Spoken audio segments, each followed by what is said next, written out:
Hello everyone, Christina Werner here. Welcome to another video for Assignment Says Stamp. Today I'm using contents from the August 2021 card kit, specifically this stencil. There have been a lot of amazing cards shared with all of you using the cute frog images in the stamp set, but I'm going to challenge myself to make 2 cards with just this stencil.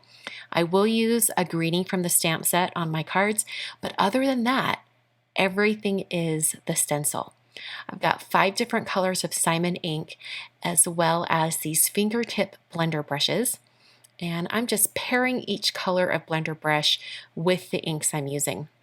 I'm going to start out by using dull pink ink, and I'm going to be using these little images that are meant to create lily pads for your frogs, but I'm going to use them as sort of just abstract flower shapes to create a fun pattern of overlapping shapes and blended colors. So in between each color, I just wipe off my stencil with a dry paper towel. It doesn't take the color off completely, but it takes it off enough that the colors won't mix too much. I've also placed my ink pads on top of the Positively Everything tool. It's like a silicone, almost sticky, paw-shaped tool, and it holds the ink pad in place so that I can get the ink on my blender without the pad moving around.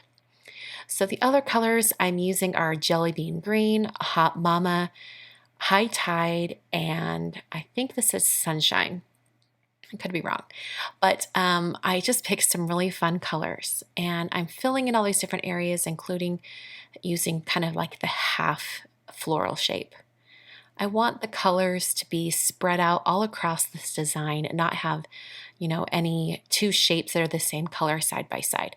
So I'm just trying to fill in all of these gaps, but I'm also mindful of the fact that I want to add another layer of these images using gold embossing powder.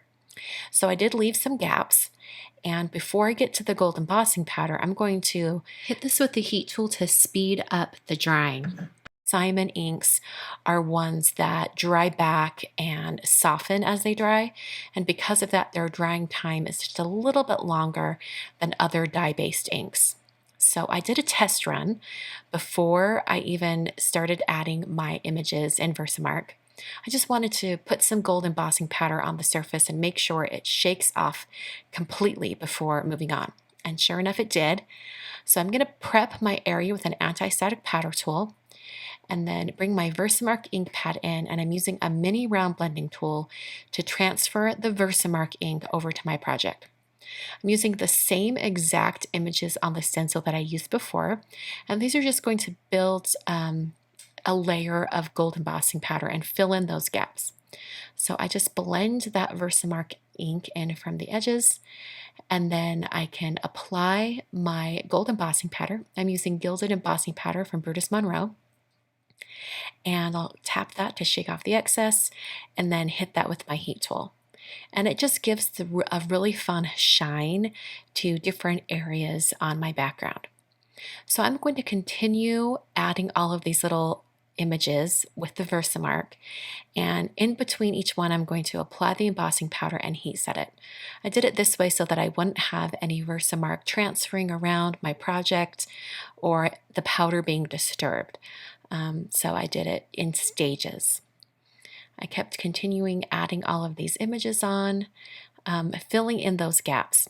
Now this adds the most beautiful gold sheen to all the different areas. I really, really loved this particular idea, and I can't even see it as, flowers for lily pads anymore. It's transformed to this abstract, colorful pattern with gold accents. Now I added quite a bit of gold, but I did want some smaller areas, so I thought, I'm going to go get a pencil and use the eraser on the end to create dots, but then I couldn't find a pencil. I recently moved craft rooms and I couldn't find a pencil with an eraser on it, so I'm using the amazing stamp set that has 2 dots in it, 2 different sizes of dots, so I'm just going to stamp those.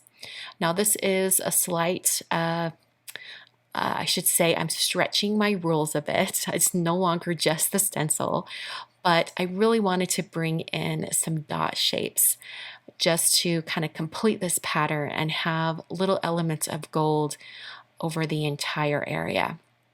And I added some little dots right on top of these flowers. I wanted the gold, but I didn't want to obscure the colorful shapes underneath.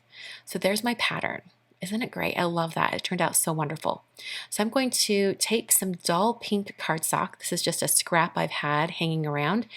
And I'm going to stamp one of the greetings from the stamp set that's included in the kit. I'm going to stamp that in Versamark.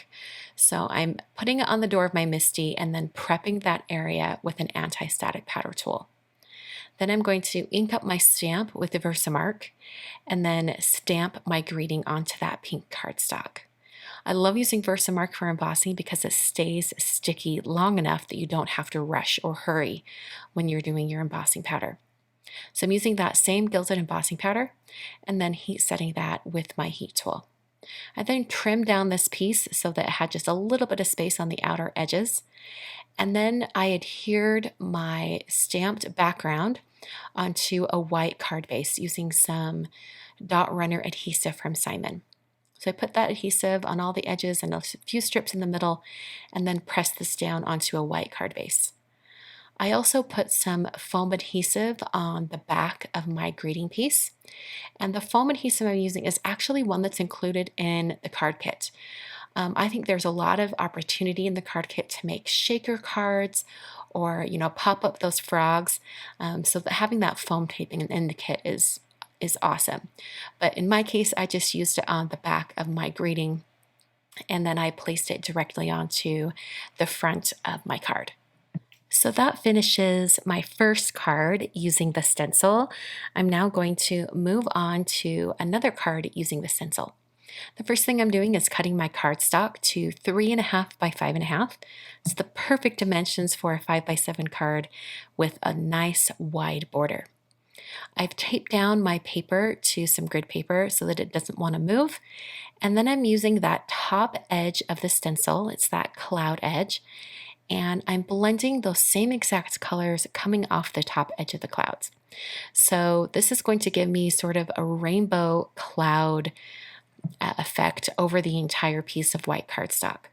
One of the reasons why I like to use the fingertip blender brushes for this particular stencil is that there are a lot of images on the stencil. You get a lot of bang for your buck, but because of that, you don't want to use a huge blender brush that could possibly blend into those smaller areas and then you ruin your blending. You didn't see this because I did it off camera, but I did try this with a larger blender brush and unfortunately it picked up those flower shapes underneath. And that's when I realized, okay, go back to the fingertip blenders. Those are going to be the best choice for this particular technique. So I moved on to the other colors. I'm sort of going in rainbow order. So I went on to the dull pink and sunshine and then on to jelly bean. And we're going to finish with a high tide, or I think it's high dive. I'm not entirely sure. I always give it the wrong name. But this one I'm blending up quite a bit farther up and away from the edge than I did the other ones because it's blending up into that white area. High dive, that's the color, high dive. So I'm now moving it to my MISTI tool and I'm going to take that same greeting that I used on the first card and I'm going to stamp it up in that white space using some VersaFine Onyx Black ink. This is going to finish it off. You could actually make this design into a one-layer card if you wanted to, but I wanted mine on a slightly smaller cut area than my card and then have a big wide border on it.